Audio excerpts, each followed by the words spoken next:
अनोखा प्यार। दिनेश उत्तर प्रदेश शहर के कानपुर का रहने वाला 21 वर्षीय एक युवक था।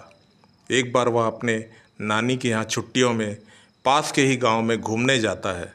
हालांकि गांव एक साफ़ सुथरा और हरा भरा बहुत ही सुंदर गांव था। अब ऐसे ही एक दिन वह गांव के बाज़ार घूमने जाता है। वहाँ पर एक परचून की दुकान में सोनाली को देखता है तो उसे देखता ही रह जाता है। उसे सोनाली बहुत अच्छी लगने लगती है। एक युवा मन और जवान दिल की धड़कन हमेशा अपने हसीन प्यार की तलाश में रहती है। ठीक ऐसे ही दिनेश भी कुछ ऐसी परिस्थितियों से गुजर रहा था। सोनाली घने बाल, शरीर उभरा हुआ, चौड़े नितंब सलवार सूट में बड़ी खूबसूरत लग रही थी। दिनेश तो कुछ देर के लिए उसे देखता ही रह गया और उसके पीछे पीछे चलते हुए उसका घर का पता भी लगा लिया। सोनाली को पाने के लिए दिनेश का दिल तड़पने लगा और घर के आसपास मंडराने लगा। अब इस उम्र में लड़के लड़कियों को देखते ही उनके मन में प्यार का लड्डू फूट ही जाता है। खैर, दिनेश की इन हरकतों को देखकर सोनाली के मोहल्ले के लड़कों को कुछ शक हुआ कि यह लड़का हमारे मोहल्ले की लड़की के पीछे पड़ रहा है। सोनाली को भी यह महसूस होने लगा था कि कोई परदेसी लड़का मुझे बहुत दिनों से देख रहा है। दिनेश एक मजबूत कद काठी का, गोरा चिट्टा, अच्छी पर्सनालिटी का लड़का था। सोनाली को भी दिनेश काफ़ी आकर्षक लगा।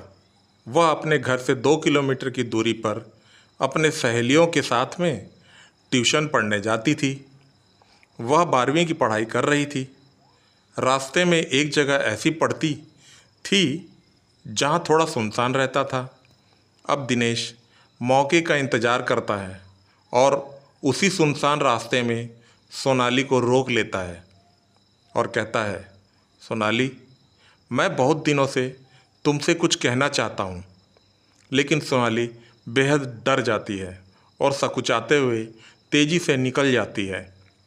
अब तो सोनाली जब भी उस रास्ते में गुजरती है उसे बहुत डर लगने लगता है और जब भी दिनेश को देखती थी उसका चुलबुला मन और दिल दोनों ही तेज़ी से धड़कने लगता है। इधर दिनेश हर पल, दिन हो या रात, सोनाली को बस देखते ही रहता है। कुछ दिनों के बाद फिर उसी रास्ते पर दिनेश सोनाली को रोकता है और सोनाली से कहता है, सोनाली, पिछली बार तो तुम जल्दी ही तेज़ी से निकल गई थी, लेकिन आज भी मैं तुमसे कुछ कहना चाहता हूँ और किसी से दिल की बात कहने में कोई बुराई भी नहीं है। तुम मेरी बात सुन रही हो ना? सोनाली कोई जवाब नहीं देती है।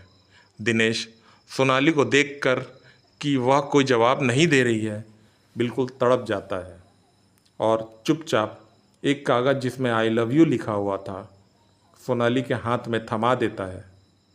सोनाली डरते सहमते हुए वहाँ से तेज़ी से निकल जाती है। अगले दिन दिनेश ठीक उसी रास्ते पर सोनाली के जवाब का इंतज़ार करता है। सोनाली इस बार अपनी सहेली को लेकर आती है और बड़ी हिम्मत करके बिना कुछ कहे उसी कागज़ को दिनेश को वापस कर देती है। दिनेश बेचारा उस कागज़ को पकड़कर दुखी मन से अपनी नानी के पास आ जाता है और उस कागज़ को खोलकर बार बार देखने लगता है और फिर उस कागज़ को फेंक देता है। तभी अचानक उसे एक झटका लगता है और फिर उसी कागज़ को पकड़कर देखने लगता है और उसकी दिल की धड़कनें तेज़ होने लगती है और वह खुशी के मारे उछल पड़ता है। असल में उस कागज़ में दिनेश ने सोनाली को आई लव यू लिख कर दिया था। तो जब सोनाली उसी कागज़ को दिनेश को वापस कर देती है तो दिनेश सोचता है कि शायद उसने मेरे प्यार का जवाब ना में दिया है। लेकिन जब वह कागज़ को बार बार पलट के देखता है तो तब उसे समझ में आता है कि अरे, उसने तो इसी कागज़ को वापस कर दिया है। इसका मतलब वह भी मुझसे प्यार करती है। अब दिनेश फिर से सोनाली को उसी रास्ते पर रोकता है और कहता है, सोनाली, मैं तुम्हारी ज़ुबान से सुनना चाहता हूँ कि क्या तुम मुझसे प्यार करती हो? एक बार तो थोड़ी देर के लिए सोनाली रुक जाती है और पलटकर थोड़ी सी मुस्कुराहट देकर बिना कुछ कहे चली जाती है। सोनाली और दिनेश की आंखों ही आंखों में इशारे हो गए थे। अपनी आंखों से उसने कह दिया कि मैं तुमसे प्यार करती हूँ।